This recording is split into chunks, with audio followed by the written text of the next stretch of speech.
જે લોકોને ભાજપના વખાણ કરવાની જે આદત પડી ગઈ છે, જે ખરેખર ભાજપની વાહવાઈ કરે છે, આ એ લોકોને આળમ મુબારક. કારણ કે ભાજપ હર હંમેશ જેટલા પણ નેતાઓ છે, સરપંચો છે, હવે આ તાલુકા, હવે જિલ્લા, હમણાં પંચાયતોના હમણાં જે ઇલેક્શનો આવી રહ્યા છે, એટલે હવે આ લોકો કામ ચાલુ કરશે. આ છે ભરૂચના આમ આદમી પાર્ટીના જિલ્લા પ્રમુખ પિયુષ પટેલ. ભરૂચમાં રોડ રસ્તાની હાલતો બિસ્માર થતા આ નેતાજી ભાજપ પર રોષ ઠાલવી રહ્યા છે. ભરૂચમાં જાડેશ્વર અને ભોલાવ ગ્રામ પંચાયતના સંકલનના અભાવે મુખ્ય માર્ગોનો સત્યાનાશ વળી ગયો છે. ભોલાવ ગ્રામ પંચાયતને મુખ્ય માર્ગ જ ખોદી નાખ્યો છે અને ગટર લાઈન નાખતા ત્યાં રહેતા લોકો ઘરમાં પુરાવવા માટે મજબૂર થઈ ગયા છે. લોકો ઘરની બહાર પણ નથી નીકળી શકતા. ત્યાંના સ્થાનિક લોકો સવાલ કરી રહ્યા છે કે આ જાહેર માર્ગો ખોદવાની મંજૂરી પંચાયતને કોણે આપી? મુખ્ય રસ્તે બધું ખોદી નાખવામાં આવતા કાદવ કીચડના સામ્રાજ્ય વચ્ચે શાળા, કોલેજ અને નોકરીએ જતા લોકોને અકસ્માતનો વારંવાર ભોગ બનવો પડે છે.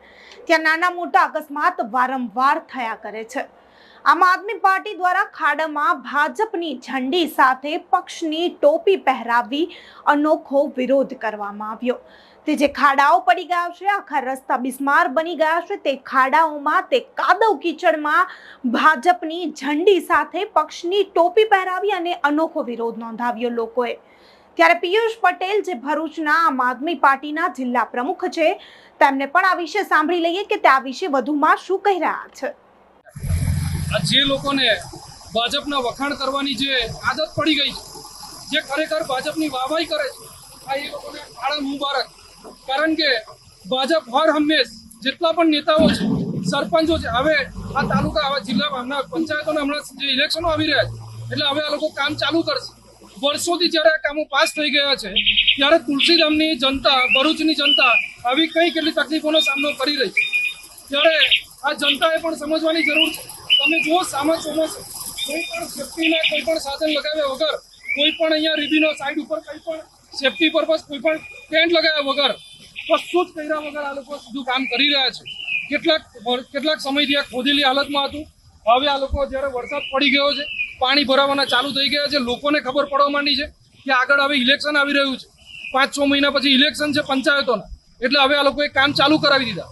હું ભોલાવ ગ્રામ પંચાયત અને જાડેશ્વર ગ્રામ પંચાયત, જો આ બંનેની સહમતિ હોત તો આ જેએનએફસીની જે દિવાલ છે એને અડી અને આ પાઇપ નખાઈ શકત અને આ નખાવી અને જનતાને તકલીફનો સામનો ના વેઠવો પડે.